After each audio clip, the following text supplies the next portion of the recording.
Todos bienvenidos, qué bueno verles, poder continuar estudiando Marcos, esa es nuestra tarea para estos meses. Y quiero contarles con alegría que vamos a empezar una nueva serie.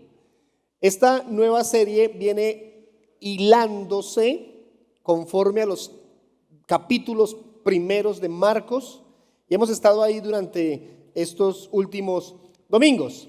Entonces, ¿qué ocurre? El primer capítulo y capítulo 2 hablamos sobre el reino de Dios, según Marcos. Luego estuvimos hablando sobre milagros y mencionamos algunos milagros que encontramos en los capítulos 5 y 6 de este evangelio. Y es tiempo de estudiar un poco sobre las parábolas. Por eso nuestra serie se llama Narrador de historias. Y es que es emotivo, muy emotivo, ver la calidad de lo que predicaba Jesús, siendo cosas tan profundas, tan trascendentales en la vida de cualquier ser humano, pero a su vez presentado de manera tan sencilla, y el método por excelencia de Jesús fueron las parábolas. Entonces, esta serie consiste en hablar de algunas parábolas que encontramos en el capítulo 4 y capítulo 5, en varios textos de Marcos, y la intención es poder utilizar este recurso bíblico para entender varias realidades doctrinales, espirituales, que son oportunas para nosotros. Será la oportunidad también para definir algunos parámetros doctrinales sobre las parábolas y contestar preguntas como la siguiente: ¿se puede hacer doctrina de una parábola? Es decir, con base en una historia que Jesús contó, que casi siempre fueron historias muy del momento, muy de la época, pero no reales, sino una historia, otra vez lo digo, que explicaba una verdad espiritual. ¿Se puede hacer doctrina de una parábola? Ese tipo de cosas son las que en los próximos domingos estaremos estudiando. ¿Y por qué lo digo así? Porque hay algunas personas que con facilidad cimentan una verdad doctrinal con base en una parábola, y habría que ver si una parábola es suficiente para que se establezca doctrina. Por ejemplo, la Biblia dice que en una de esas historias Lázaro murió y fue al lugar de los muertos, a un lugar de descanso, y que el rico murió y fue a un lugar de tormento. Y el rico le pedía agua a Lázaro, y el rico miraba a Lázaro, y la Biblia dice que Lázaro quiso ir donde él, pero no lo dejaron ir. Y en fin, hay una serie de cosas ahí. Y entonces si ven que los muertos ven a los otros muertos, y que desde donde uno está puede ver a los otros muertos, y comienzan a hacerse doctrina de eso. Pues bien, esto es una parábola y nos da una herramienta para creer que los muertos pueden ver a los otros muertos, por ejemplo, y comienza una serie de cosas ahí. Algunos aseguran que no es una parábola, que no es una parábola. Vamos a responder ese tipo de preguntas durante estos próximos domingos y a definir algunos parámetros bíblicos que nos van a servir para entender mejor esta verdad. Pues bien, comencemos hablando hoy de una primera parábola que sí que trasciende en las verdades bíblicas.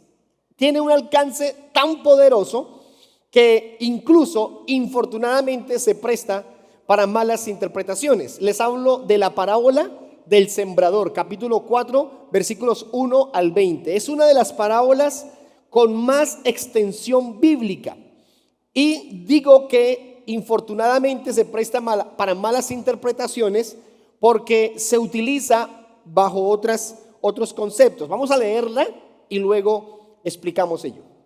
Capítulo 4, versículos 1 al 20. Estamos en el Evangelio según San Marcos. La Biblia dice: otra vez comenzó Jesús a enseñar junto al mar, y se reunió alrededor de él mucha gente, tanto que entrando en una barca se sentó en ella en el mar, y toda la gente estaba en tierra junto al mar, y les enseñaba por parábolas muchas cosas, y les decía en su enseñanza, en su doctrina: oíd, he aquí, el sembrador salió a sembrar.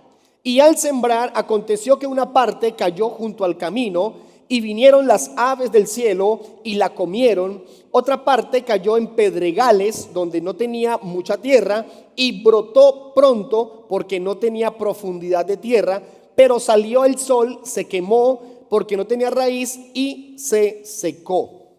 Otra parte cayó entre espinos, y los espinos crecieron y la ahogaron y no dio fruto. Pero otra parte cayó en tierra, en buena tierra, y dio fruto, pues brotó y creció y produjo a 30, a 60 y a 100 por uno. Entonces les dijo: el que tiene oídos para oír, oiga. Cuando estuvo solo, los que estaban cerca de él con los 12 le preguntaron sobre la parábola. Y les dijo: a vosotros os es dado saber el misterio del reino de Dios, mas a los que están afuera, por parábolas, todas las cosas. Y este versículo 12 quedó como tarea para la iglesia hoy, los que vinieron al primer servicio, y ahora les queda como tarea a ustedes. Deben leerlo y buscar una explicación, por favor. Lo leo: para que viendo, vean y no perciban, y oyendo, oigan y no entiendan, para que no se conviertan y les sean perdonados los pecados. Lo voy a volver a leer. Esta parábola explica que, versículo 12, para que viendo, vean y no perciban, y oyendo, oigan y no entiendan, para que no se conviertan y por consiguiente no les sean perdonados los pecados. 13. Y les dijo: ¿no sabéis esta parábola? ¿Cómo pues entenderéis todas las parábolas? Y explica la parábola. El sembrador es el que siembra la palabra. Y estos son los de junto al camino, en quienes se siembra la palabra, pero después que la oyen, enseguida viene Satanás y quita la palabra que se sembró en sus corazones. Estos son asimismo los que fueron sembrados en pedregales, los que cuando han oído la palabra, al momento la reciben con gozo, pero no tienen raíz en sí, sino que son de corta duración, porque cuando viene la tribulación o la persecución por causa de la palabra, luego tropiezan. Estos son los que fueron sembrados entre espinos, los que oyen la palabra, pero los afanes de este siglo y el engaño de las riquezas y las codicias de otras cosas entran y ahogan la palabra y se hace infructuosa. Y estos son los que fueron sembrados en buena tierra, los que oyen la palabra y la reciben y dan fruto a 30, a 60 y a 100 por uno. Definamos un elemento doctrinal urgente. Y es que esta parábola no tiene absolutamente nada que ver con plata. No soporta, no es el soporte bíblico, no aplica en ningún sentido al tema de dinero, porque algunos lo usan. Es que si usted siembra en buena tierra, Dios lo bendice. Si usted da en la iglesia, eso es una buena tierra, y la Biblia dice que da fruto al 60, al 30 o al 100%. Entonces, qué bendición. Eso usted da y no aplica. ¿Cuál es la esencia de esta parábola? Esta parábola explica que el que siembra, en este caso es Jesús, Dios, el que está sembrando la palabra. ¿Y qué es la semilla? ¿Qué es lo que siembra? La palabra de Dios. ¿Y en dónde siembra? Siembra en los corazones. Algunos corazones son de buena tierra, donde la semilla crece, y otros no son una buena tierra. Entonces, con base en eso, se dice que Dios da el crecimiento a esa semilla, y algunos dan fruto de esa semilla de la palabra de Dios al 30, al 60 o al 100%, dependiendo la voluntad de Dios. Pero repito, no tiene absolutamente nada que ver con dinero. Cuando alguien le diga a usted: venga, es que yo le voy a enseñar a sembrar en buena tierra, de tajo, no crea lo que le está diciendo, porque está usando mal un texto bíblico. Ahora, hay otros pasajes bíblicos que hablan de dar, de ofrendar, de diezmar, de ayudar a otros, y que habla de posibles bendiciones por dar. Amén. Creemos en eso. Pero lo que no queremos es usar textos bíblicos que enseñan una cosa para intentar decir otra. Ese es el vacío en el que no debemos caer. Explicado esto, quisiera por unos segundos intentar con ustedes valorar con todo lo posible, con toda la admiración que podamos tener, la increíble forma de Jesús de presentar un misterio tan grande. Note que el versículo 11 dice: a ustedes les corresponde saber el misterio del reino. Es realmente un misterio, el reino de Dios, cómo llega a la tierra. Pero es increíble cómo, siendo un misterio para todos vedado, o sea, no lo entienden, cómo Jesús con palabras tan dulces, tan sencillas, puede contar una verdad tan grande. Y es que la principal ocupación de los judíos, de los israelitas, era pastorear ovejas y cultivar la tierra. ¿Qué cultivaban? Trigo, uvas, higos, dátiles y varios otros productos. Hablar de sembrar era algo muy común. ¿Alguno de ustedes ha sembrado? ¿Hizo parte de una familia que sembrara? ¿Conocen gente que siembra? En el caso mío, yo nunca sembré nada, pero tengo familia que sembró por muchos años arroz. Y en el caso mío, estando jovencito, adolescente, ayudaba a cuidar árboles de cítricos. Me enseñaron a podar, me enseñaron a abonar, me enseñaron a pintar la raíz del árbol para evitar contagios y todo eso por el estilo. Entonces, cuando me hablan de campo, pues tengo alguna noción. Entonces, cuando Jesús utiliza un ejemplo de estos, la gente lo sintió algo familiar. Y es increíble que algo que Jesús dijo hace 2000 años sea tan vigente hoy. Por ejemplo, Él dijo: ¿quiere que les explique en qué consiste el amor de Dios por nosotros? En que Él nos busca. ¿Cómo es eso de que Dios nos busca? Explícanos, le dijeron a Jesús. Y Jesús les dijo: se lo voy a explicar con un ejemplo. Una mujer perdió una moneda. ¿Y qué hizo la mujer cuando perdió la moneda? Literalmente levantó la casa.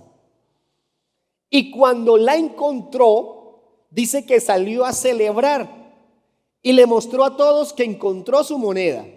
Dijo: igualmente Dios nos busca y hace fiesta cuando nos encuentra un pecador y se arrepiente. Entonces la gente lo entendió. Eso lo dijo hace 2000 años y la gente lo entendió. Y si lo decimos hoy, ¿lo entendemos? Claro que sí. ¿A quién no se le ha perdido un billete que sea digno de buscar? ¿Qué billete es digno de buscar? ¿Qué billete? Mire, hermanos, cuando uno no tiene plata, un billete de 1000 se busca por todo lado.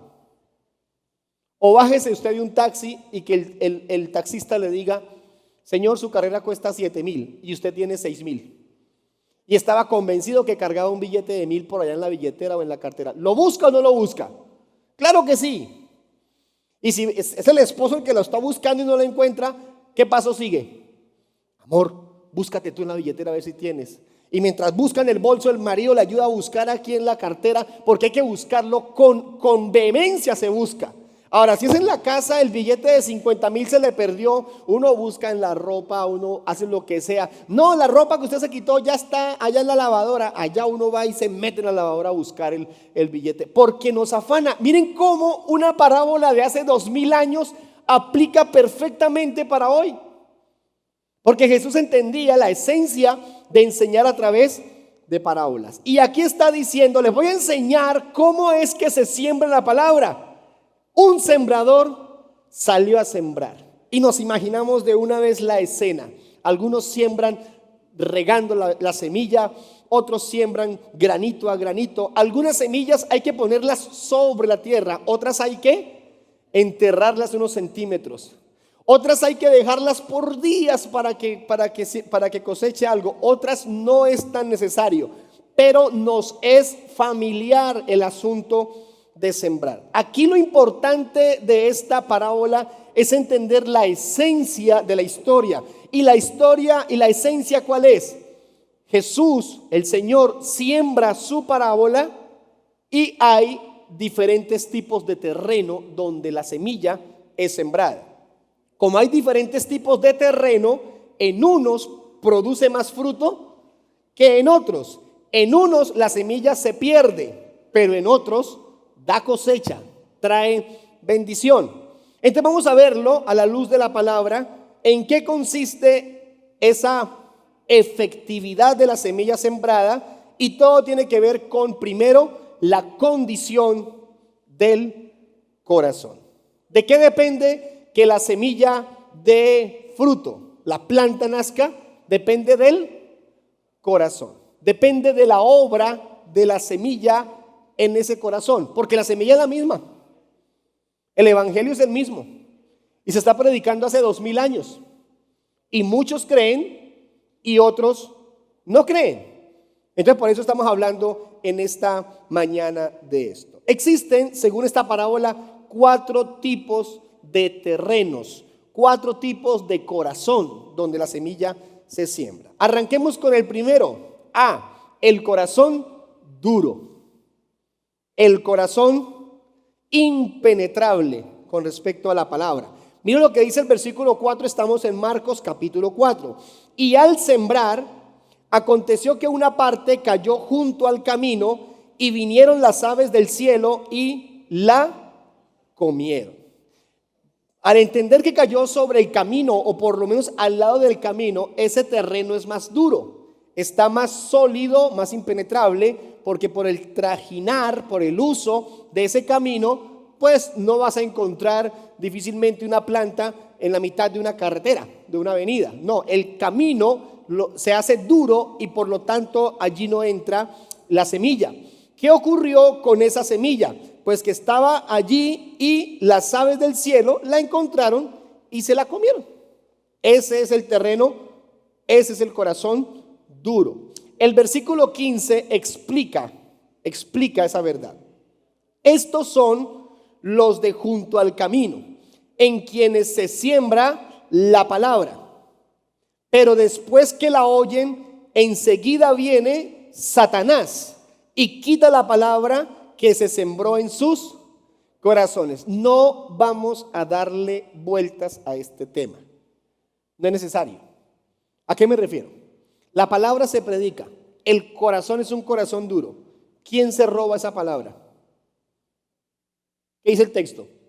El diablo. El diablo.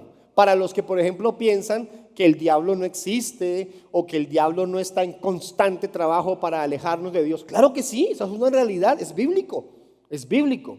Hay una contienda permanente con el enemigo.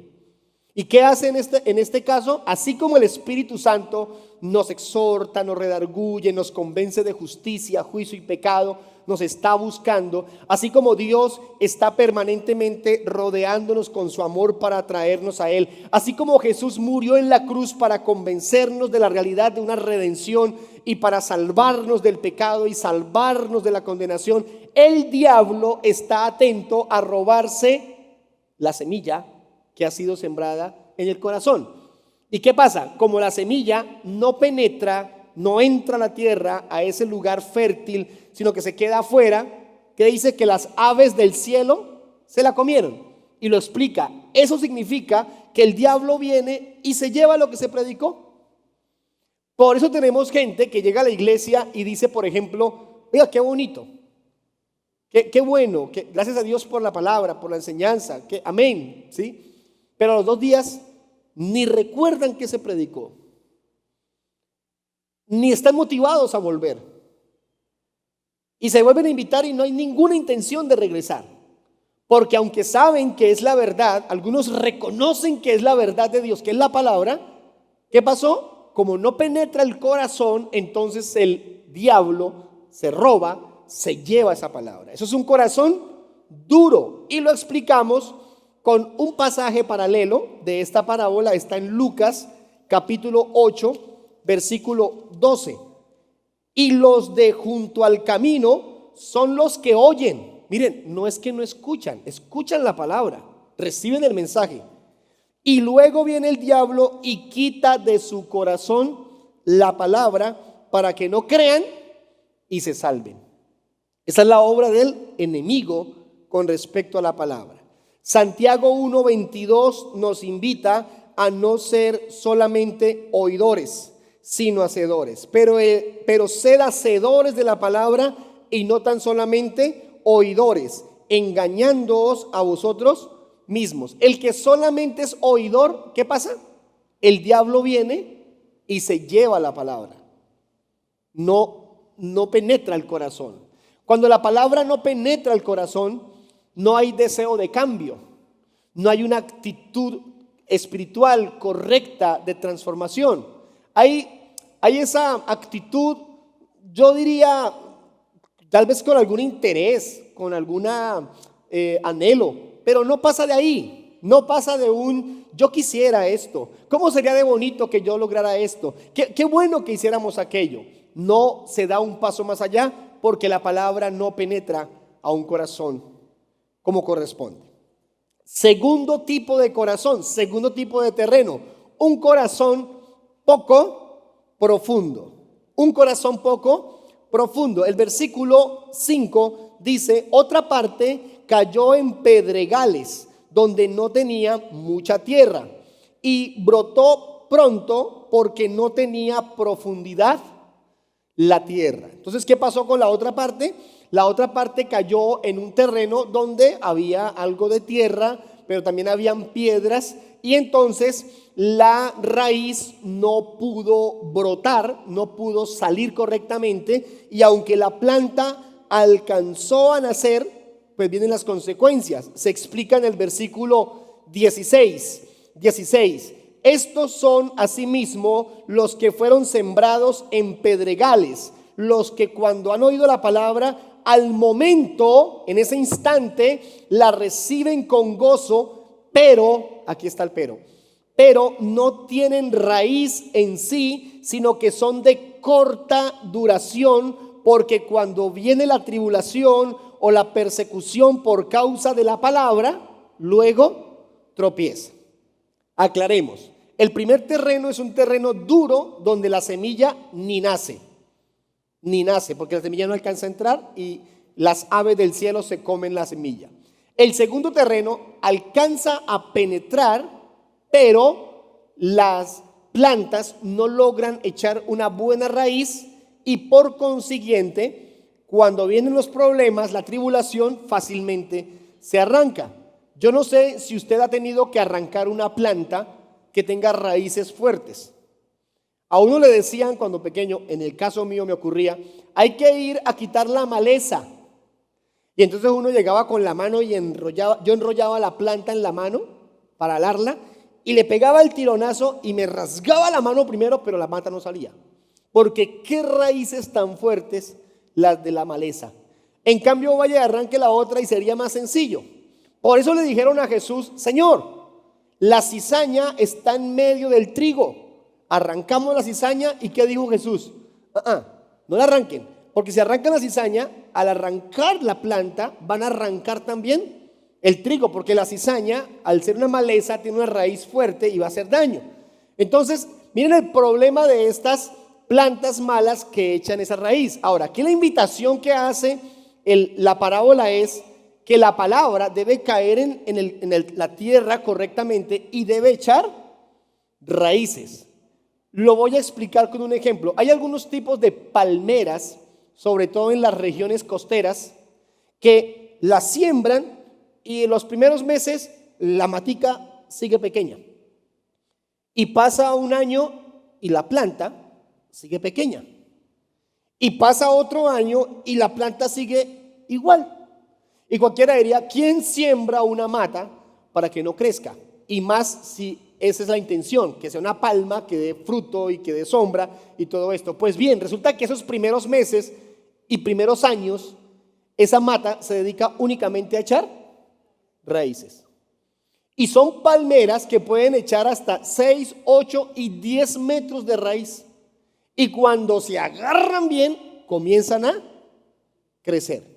Y cuando crecen, dan buen fruto. En esas regiones costeras, el viento es tan fuerte, que esas palmas casi que tocan el piso, pero el viento nunca las arranca. ¿Por qué? Porque echaron suficientes raíces. Un consejo.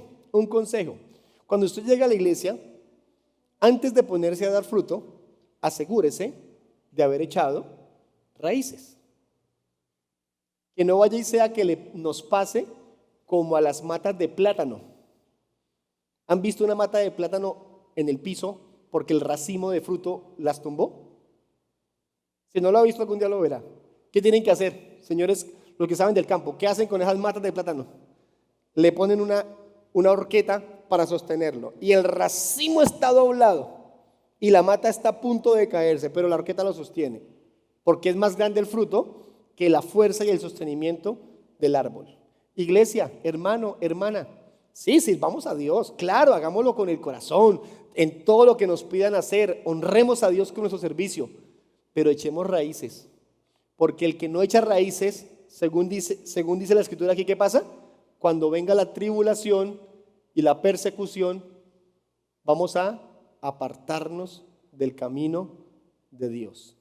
Su fruto será mucho más efectivo, eficaz, útil, completo, total. Su fruto será el que Dios espera que sea a medida que su raíz sea cada vez más fuerte en el Señor.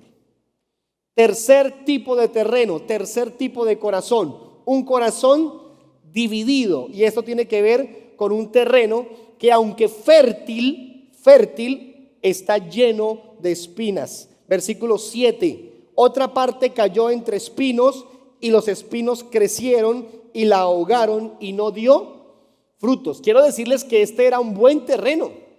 Esta tierra era tierra fértil, pero ocurrió que no lo limpiaron, la semilla cae, la semilla profundiza, la semilla da como resultado una planta, comienza a crecer, pero los espinos la ahogaron y al ahogarse se quemó, se murió, no hubo planta. Y la Biblia lo explica, versículo 18, estos son los que fueron sembrados entre espinos, los que oyen la palabra. Hasta aquí todos han oído la palabra, ¿lo han notado? Y el 19, pero los afanes de este siglo y el engaño de las riquezas y las codicias de otras cosas entran y ahogan la palabra y se hace infructuosa, no da fruto. Bien vale la pena mencionar esto, mis hermanos, mis hermanas. Qué bueno que es una buena tierra y da una planta bonita, una planta correcta. Seguramente alcanzó a echar sus raíces, seguramente comenzó a crecer, pero los espinos la ahogaron. ¿Y con qué representan los espinos según la explicación que hace el Señor Jesucristo? Con los afanes de este mundo, con las mentiras, los engaños de las riquezas y con todo lo que tiene que ver con esa codicia en la que muchos viven. Iglesia, es que carecemos de una acción correcta, de una actitud correcta para con la palabra de Dios cuando anteponemos a la palabra otras cosas. Mientras, para que un creyente no sea la palabra lo más importante, cualquier cosa se hará más importante. Y quiero explicárselo de la siguiente manera. Debido a que muchos cambiamos la verdad que estamos trazando en este momento por otros asuntos que no son tan relevantes. Se lo explico de la siguiente manera. Tengo un amigo, un hombre al que aprecio mucho.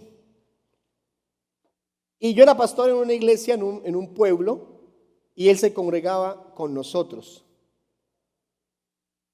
Y un día con mucha alegría, un hombre que sirve a Dios, un hombre que camina con Dios, con mucha alegría me contó: pastor, compré una finca. Y nos alegramos con él. Y yo fui a la finca, la conocí a unos 30, 40 kilómetros del pueblo. un lugar bonito, fresco, una bendición que él pudiera comprar su finca. Y comenzó a trabajar en su finca. Al siguiente domingo el hermano no vino a la iglesia. Entonces yo tomé el teléfono porque éramos muy cercanos y, hola, ¿cómo estás? No te vi, ¿pasó algo? No, pastor, todo bien, es que tenía que venir a encerrar un poco la finca porque estaba con cerca rota, cerca caída. Ok, bueno, Dios te bendiga. A los 8 o a los 15 días, el hermano no fue a la iglesia. Hola, ¿cómo estás? No te vi hoy tampoco. No, pastor, es que tenía que llevar un ganado porque vamos a poner ganado en la finca. Ay, qué bendición, mi hermano. Qué bueno, Dios le bendiga. A los 20 días, hermano, no lo vi en la iglesia. No lo vi en la iglesia. ¿Qué pasó? No, pastor, es que había que ir a lavar el ganado y vacunarlo y esto por aquí. No volvió a la iglesia. Yo no le estoy diciendo que no compre finca. Yo no le estoy diciendo que no monte su restaurante u otro negocio adicional al que usted tenga. No le estoy diciendo que no intente prosperar. Algunos, por ejemplo, y los animo a que lo hagan, son profesionales y se inscriben para hacer sus posgrados y sus cosas los fines de semana porque son los horarios que tienen disponibles. Estudie, hágalo, capacítese, prográmese, prepárese. Claro que sí. Haga lo que debe hacer para mejorar en su situación económica, claro que sí. Pero por favor, no cambie eso por asistir a la iglesia. Busque la manera de congregarse. Aquí dice la escritura que la persona puede tener un corazón puro, correcto, apto para la semilla del evangelio, pero se deja llenar de espinos, de afanes, de carreras, de codicias, de riquezas, y eso lo sacan de la verdad del evangelio, le quitan, le ahogan, le matan la palabra en la vida. Y hay algo que es muy cruel, y se lo voy a decir, y va a quedar ahí registrado para las redes sociales. Y después estamos diciendo, es que Dios me bendijo con un negocio, con una finca, o con esto, o con aquello, y eso fue lo que lo sacó de la iglesia. Pregunto, ¿realmente fue la bendición de Dios? Porque ¿sabe qué dice la Biblia? La Biblia dice que la bendición de Dios no añade tristeza. Guárdelo, es un versículo. La bendición de Dios no añade tristeza. Entonces, si usted se termina por fuera de la iglesia, no puede decir, fue que Dios me bendijo y eso me sacó de la iglesia. Ahí hay una contradicción enorme. Entonces, repito, usted puede tener todo lo que quiera comprar, puede montar negocios, puede montar sucursal de su empresa, de su fábrica, de su restaurante, de lo que usted haga, hágalo. Pero dele prioridad a la palabra de Dios. Dele prioridad al evangelio en su vida. Dele la importancia que merece venir aquí a escuchar la palabra. Dele el valor, el significado que es a venir a escuchar el evangelio. Déselo porque es trascendental. La Biblia dice que tiene que volverse lo más importante para nosotros, que se vuelve una permanente, un estilo de vida, la predicación del evangelio, escuchar la palabra. No permito que nada me ahogue la palabra, no permito que nada seque en mí la palabra. Cuando alguien anhela, cuando alguien desea profundamente la palabra, no llega tarde, por ejemplo, a la iglesia, porque lo anhelo. Porque lo anhelo. O uno llega tarde al vuelo aéreo, al vuelo. No, uno llega temprano. Si llega tarde, el avión se fue. O al terminar al bus. O a la cita con el gobernador, o a la cita con este. No, uno desea esto, uno anhela esto, uno hace lo justo, lo correcto. Para ser puntual, para buscar el evangelio. Porque lo deseo. ¿Sabe qué dice la Biblia? La Biblia dice, búscame el texto, ¿cuál es? Primera de Pedro o Marco, no, Primera de Pedro, ¿cierto? Voy a buscarlo. Primera de Pedro 2, 1, 2, dámelo por favor.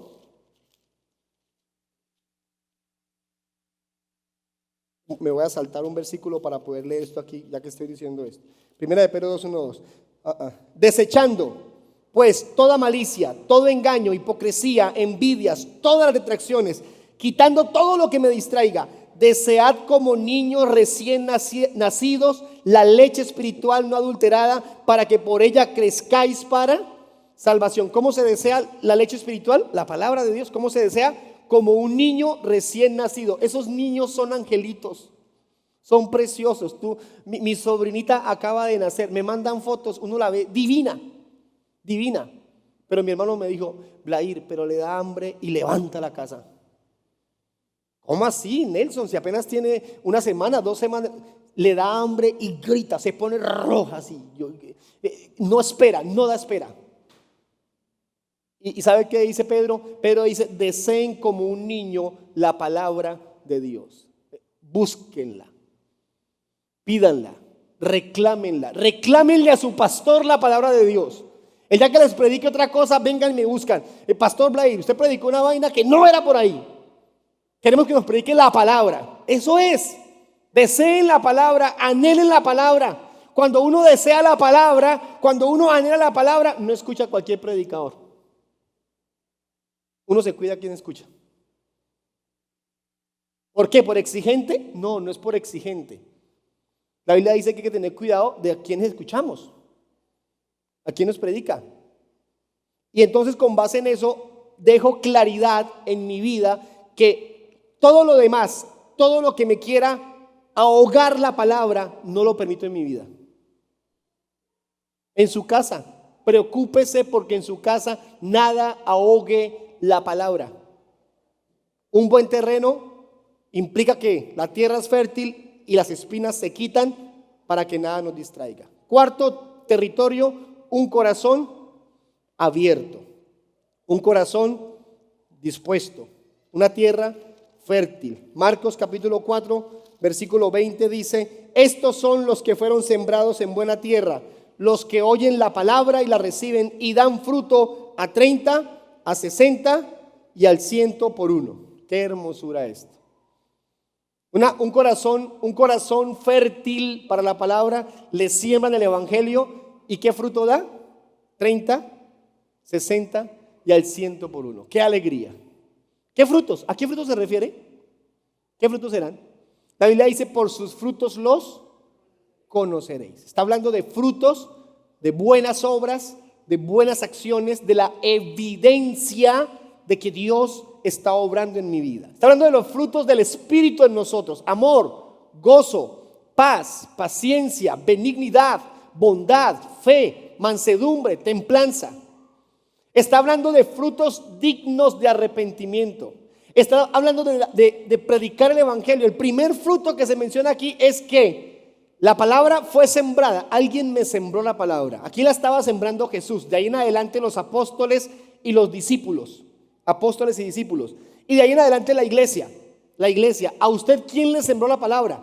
Su sembrador fue el que le predicó el evangelio. Uno o dos o varias personas.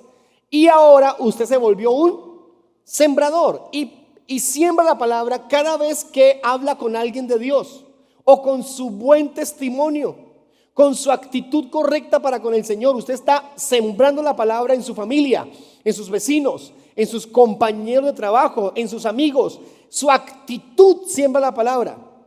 Pero el que obra en nosotros es Dios a través de su palabra, y esa palabra entonces cae en el terreno de cada corazón y da fruto conforme a la voluntad de Dios.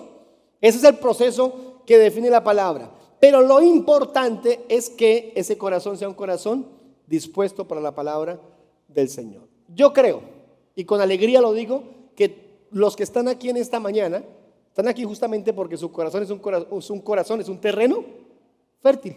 Si no, ni estarían aquí.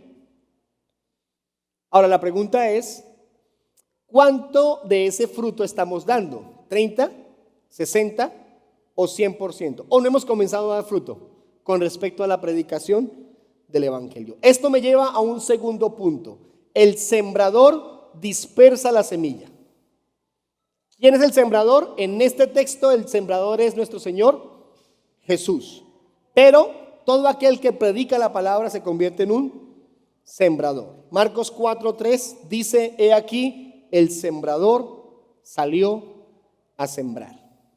Todos nosotros sembramos la palabra cada vez que predicamos el evangelio. ¿Cuál es nuestra labor? Nuestra labor es a dispersar las semillas. Algunos siembran con la mano, otros sé que siembran con máquinas, huequito a huequito, profundizan la semilla, dependiendo del tipo de semilla.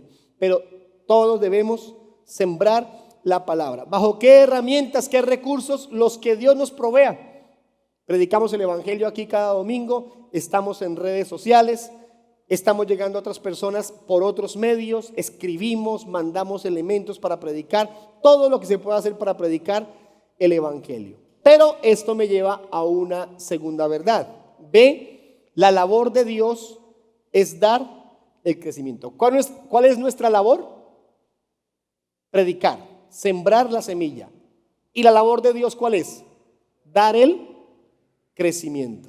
Damas y caballeros, si de nosotros dependiera el crecimiento, es decir, si fuera cuestión de nosotros salvar a las personas, estaríamos en graves y graves problemas.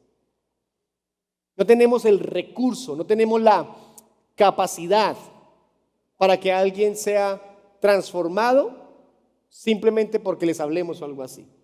Definitivamente todo tiene que ver con la obra de Dios. Por eso, primera carta a los Corintios, capítulo 3, versículo 6, lo explica de manera contundente. Dice Pablo, yo planté, él sembró, plantar es sembrar, yo planté. Apolos, ¿qué hizo? Regó, cuidó, abonó, ayudó. Pero el crecimiento no lo dio ni Pablo ni Apolos. ¿Quién dio el crecimiento? Dios. Miren la profundidad de esto. Usted y yo sembramos la palabra. Yo lo hago desde aquí y otros ambientes. Usted lo hace en otros ambientes, en su casa, su trabajo, en la calle, donde esté, predica la palabra, comparte la palabra. Pero el crecimiento lo da Dios. Por eso, la labor de nuestra iglesia, familia cristiana, es predicar la palabra. Y no queremos atraer personas de otra manera. Si usamos otro elemento para atraer personas, el día que lo dejemos de hacer, las personas no van a volver. Pero si yo nos dedicamos a predicar el evangelio e insistimos en seguir predicando la palabra, pues las personas serán atraídas con lo que deben ser atraídas, con el evangelio. Y si alguien se queda en la iglesia, si alguno de ustedes dice, definitivamente este es mi lugar, aquí me quiero congregar, que tengamos la tranquilidad que lo hizo permanecer aquí no fue la amistad con este o la familiaridad con aquel o lo bonito del lugar o esto, no, me hace quedar aquí que me predican el evangelio, la palabra de Dios.